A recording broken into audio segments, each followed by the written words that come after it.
राज्य निर्वाचन आयोग झारखंड द्वारा नगरपालिका निर्वाचन 2026 को लेकर जारी कार्यक्रम की जानकारी प्रेस वार्ता के दौरान उपायुक्त ने मीडिया प्रतिनिधियों को दी।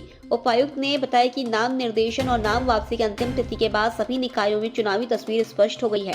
उन्होंने जानकारी दी कि गिरिडीह नगर निगम के महापौर पद के लिए कुल 19 नामांकन दाखिल हुए थे, जिनमें से 3 अभ्यर्थियों ने अपना नाम वापस ले लिया।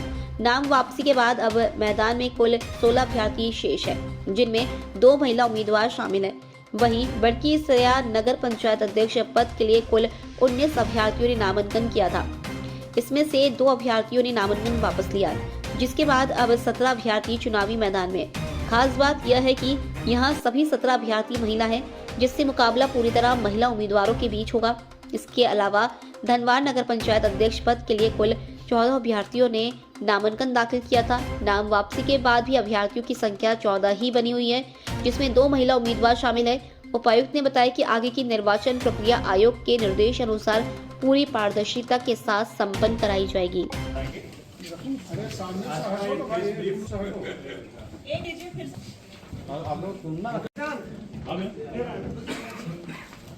सामने एक बार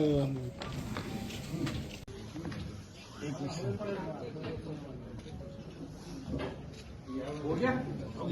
प्लीज बैठ जाओ। नगर पालिका आम निर्वाचन 2026 का घोषणा होने के बाद आज नाम निर्देशन वापस लेने की अंतिम तिथि थी और उसके बाद में जो तीनों हमारे नगर पालिका यूनिट है उसमें जो कैंडिडेट्स रह गए हैं वो इस प्रकार हैं। गिरिडीह नगर निगम में कुल 19 अभ्यर्थियों ने नामांकन किया, जिसमें से 2 महिलाएं थीं और नाम वापसी के बाद कुल 16 कंटेस्टिंग कैंडिडेट रह गए हैं जो चुनाव लड़ेंगे, जिसमें 2 महिलाएं हैं। बड़की सरिया का जो अध्यक्ष का चुनाव है उसमें 19 लोगों ने नामांकन किया है, जिसमें से 2 लोगों ने अपना नाम वापसी लिया है और उसके बाद 17 कंटेस्टिंग कैंडिडेट रह गए हैं। धनवार नगर पंचायत में अध्यक्ष का चुनाव होना, वहाँ पर टोटल 14 नॉमिनेशंस हम लोग को मिले थे, जिसमें 2 महिलाओं के द्वारा किया गया था और जो वापसी के बाद भी, क्योंकि उसमें वापसी किसी ने लिया नहीं है, तो 14 कैंडिडेट्स कंटेस्टिंग रह गए, जिसमें 2 महिलाएं हैं। साथ ही साथ जो वार्ड वाइज है वो हम लोग के पास लिस्ट है, जो हम आपको अलग से प्रोवाइड करा देंगे। और शांतिपूर्ण मतदान कराने के लिए जो भी व्यवस्था जिला प्रशासन को कर रही है वो सारी हम लोग प्रोसेस में है।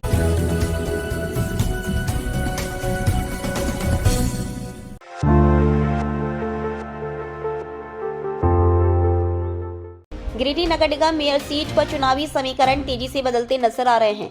नाम वापसी की अंतिम तिथि के बाद मेयर पद के लिए कुल 16 उम्मीदवार मैदान में रह गए हैं। इसी बीच झारखंड मुक्ति मोर्चा से जुड़े 3 प्रत्याशियों पप्पू रजक, जीवन दास और वज्र मोहन तुरी ने अपने नामांकन वापस लेकर सियासी माहौल को नई दिशा दे दी है। तीनों प्रत्याशियों का नाम वापस लेना झामुमो संगठन के भीतर एकजुटता और रणनीतिक मजबूती का संकेत माना जा रहा है। नाम वापसी के एक दिन पहले झामुमो जिला अध्यक्ष संजय सिंह ने प्रेस वार्ता कर पार्टी की आधिकारिक मेयर प्रत्याशी प्रमिला मेहरा के समर्थन में घोषणा की थी। उन्होंने कहा था कि संगठन ने आपसी सहमति और विचार विमर्श के बाद यह निर्णय लिया है ताकि वोटों का बिखराव रोका जा सके और झामुमो समर्थित उम्मीदवार को निर्णायक बढ़त मिल सके। इसी परिप्रेक्ष्य में इन तीनों प्रत्याशियों ने मेयर पद से नाम वापस लेकर पार्टी के प्रति अपनी प्रतिबद्धता व्यक्त कर दी है। राजनीतिक जानकारों के अनुसार इस कदम से झामुमो समर्थित उम्मीदवार की स्थिति मजबूत हुई है और मेयर चुनाव अब और भी रोचक हो गया है।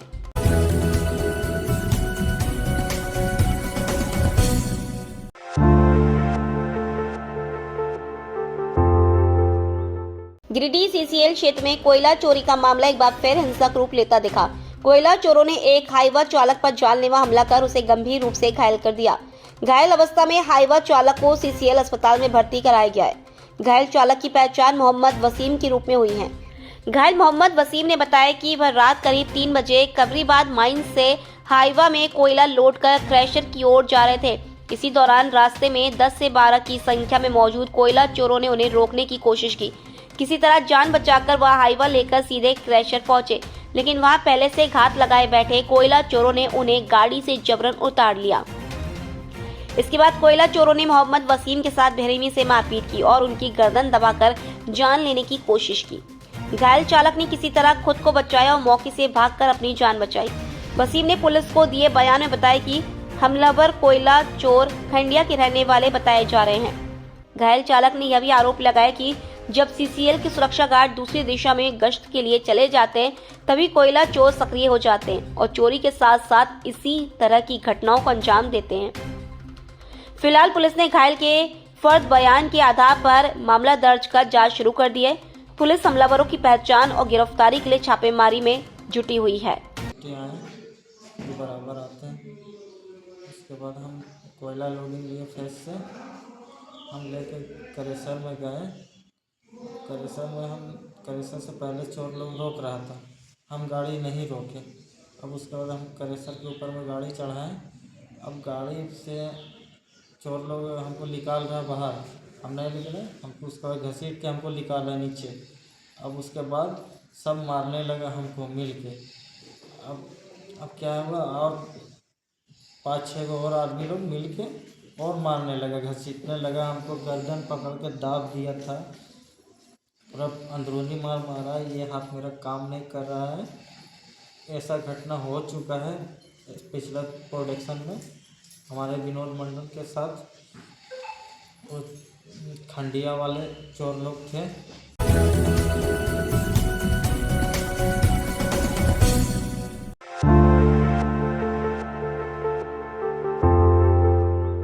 गिरिडीह में अवैध बालू तस्करी के खिलाफ खनन विभाग और मुफस्सिल पुलिस ने संयुक्त रूप से बड़ी कार्रवाई की है।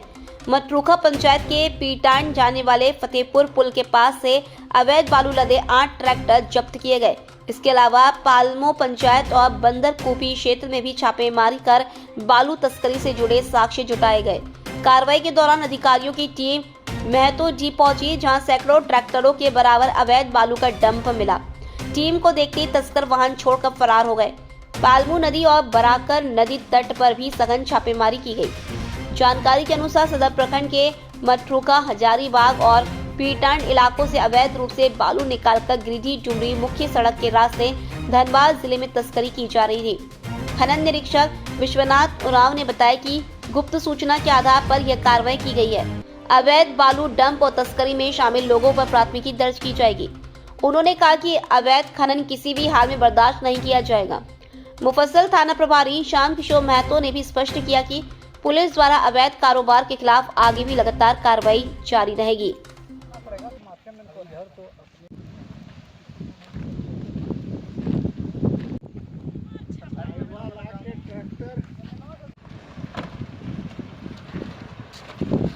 मुफस्सिल थाना अंतर्गत मुफस्सिल थाना प्रभारी के साथ में संयुक्त निरीक्षण किया गया और ये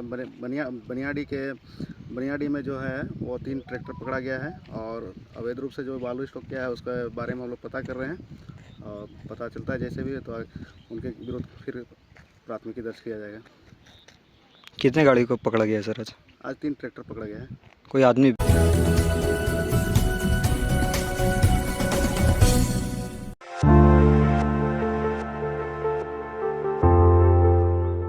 तीसरी प्रखंड के खटपोंग पंचायत अंतर्गत लोहरा डी गांव में पहली बार पक्की सड़क निर्माण की शुरुआत हो गई है।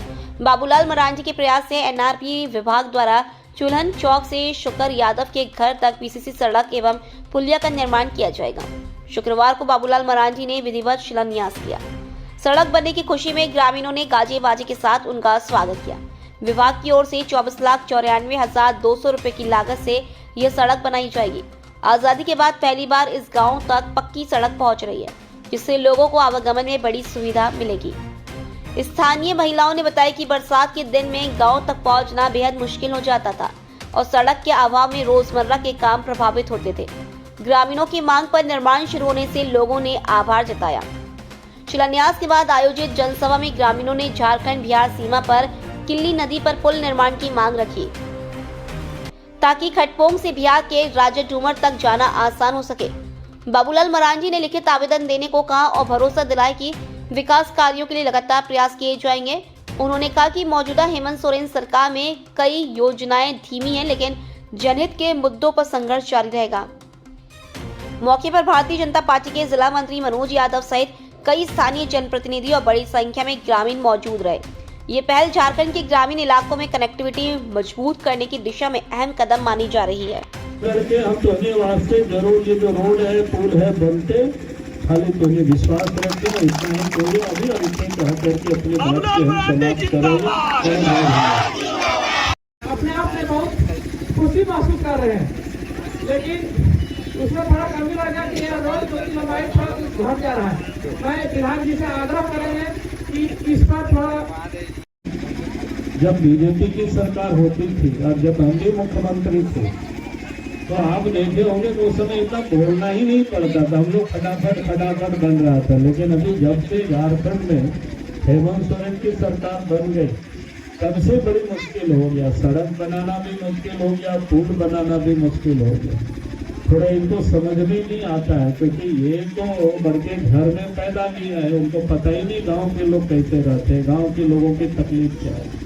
इसलिए हम तो सरकार से भी कहते हैं, विधानसभा में मुख्यमंत्री को भी हम कहते हैं कि भाई तुम कुछ मत करो, गांव जाइए तो गांव के लोग एक ही चीज मांगेंगे कि गांव तक सड़क होना चाहिए, गांव में पीने की पानी होना चाहिए, कई लोग मांगते हैं सब जगह। लेकिन अब यही नहीं पूरा हो पा रहा है तो आगे के लोग क्या सोचेंगे विचार।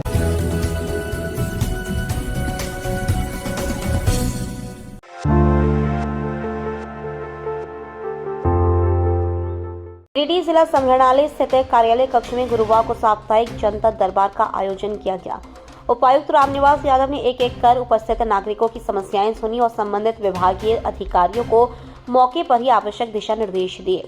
जनता दरबार में जिले के विभिन्न प्रखंडों से आए लोगों ने अपनी समस्याएं सीधे उपायुक्त के समक्ष रखी।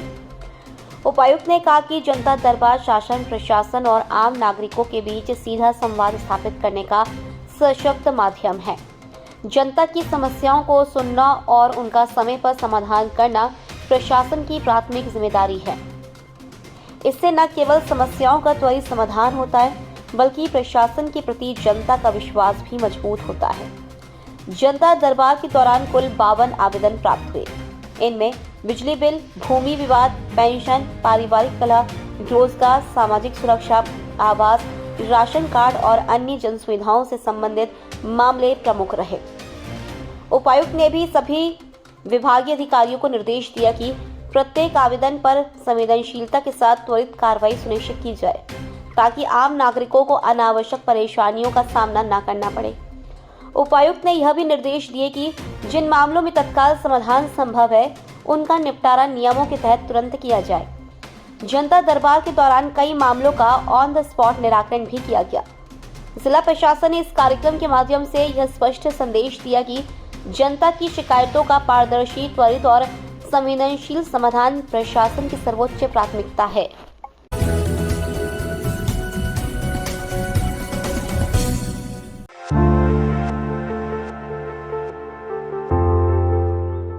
बाबा मनोकामना मंदिर सिहोजी सिरसिया में शुक्रवार से 5 दिवसीय प्राण प्रतिष्ठा सह रामचरितमानस पाठ महोत्सव का भव्य शुभारंभ कलश यात्रा के साथ हुआ।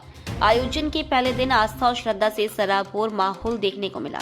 इस अवसर पर 551 महिलाओं ने पारंपरिक वेशभूषा में माथे पर कलश धारण कर मंदिर प्रांगण से कलश यात्रा निकाली।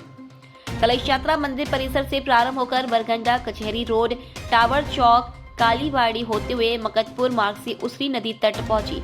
वहां विधि विधान और वैदिक मंत्रोच्चारण के साथ जल उठाव किया गया। इसके बाद सभी श्रद्धालु कलश लेकर पुनः मंदिर परिसर पहुंचे, जहां कलश की विधिवत स्थापना की गई। इस धार्मिक अनुष्ठान के अंतर्गत मंदिर परिसर में बजरंग बली, राधा कृष्ण, शिव परिवार, भोलेनाथ की शिवलिंग और नंदी महाराज की मूर्ति की प्राण प्रतिष्ठा की जा रही है। प्राण प्रतिष्ठा का यह पावन कार्य देवघर, काशी और गिरिडीह से पधारे आचार्यों व पुरोहितों द्वारा संपन्न कराया जाएगा। कार्यक्रम के सफल आयोजन में समिति अध्यक्ष प्रकाश राज, सचिव मनीष राम, कोषाध्यक्ष अविनाश शर्मा, उपाध्यक्ष मनोहर सोनार सहित रंजीत राम, संतोष राम, लालू गणगढ़, छोटू चंद्रवंशी, सानिया कृष्ण समेत कई कार्यकर्ता सक्रिय भूमिका निभा रहे हैं। क्षेत्र में पूरे आयोजन को लेकर भक्ति में उत्साह का माहौल बना हुआ है।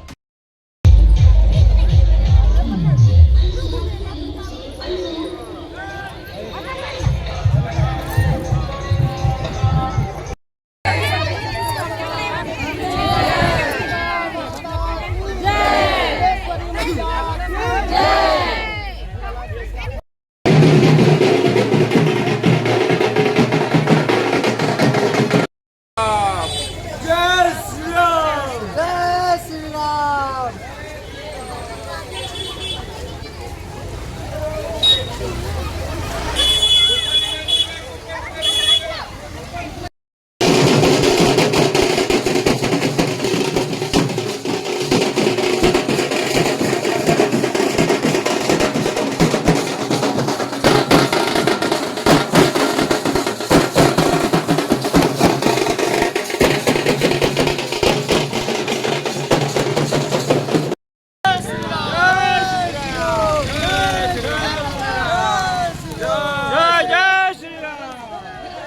जय श्री राम।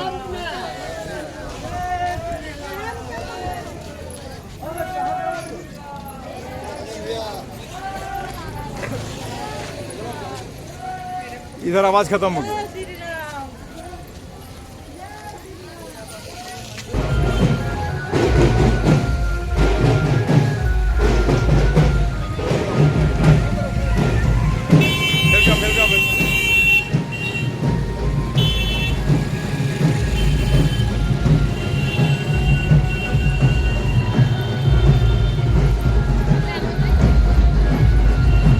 श्री राम। जय श्री राम। जय श्री राम। श्री श्री 1008 रामचरितमानस यज्ञ सह हनुमंत प्रतिष्ठा एवं शिव दरबार राधा कृष्ण प्राण प्रतिष्ठा हेतु आज कलश यात्रा का भव्य आयोजन किया गया है।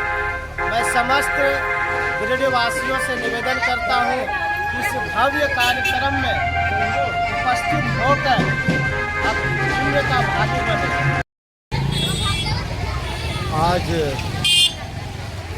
इस मंदिर का जीर्णोद्धार का कार्यक्रम समापन के पश्चात आज भव्य कलश यात्रा का आयोजन किया गया, जिसमें शहर के विभिन्न मार्गों से कचहरी, टावर चौक, कालीबाड़ी, मदनपुर होते हुए बुरगंडा होते हुए पुनः उचरी नदी में जल उठाव का कार्यक्रम संपन्न हुआ। उसके बाद 6 दिन का लगातार अनुष्ठान, पूजा, प्रवचन, भजन कीर्तन के साथ इस मंदिर का प्राण प्रतिष्ठा 10 फरवरी को रखा गया है एवं 11 फरवरी को 10 फरवरी को नगर भ्रमण, 11 फरवरी को भगवान का प्राण प्रतिष्ठा और 12 फरवरी को विशाल भंडारा का कार्यक्रम किया जाएगा।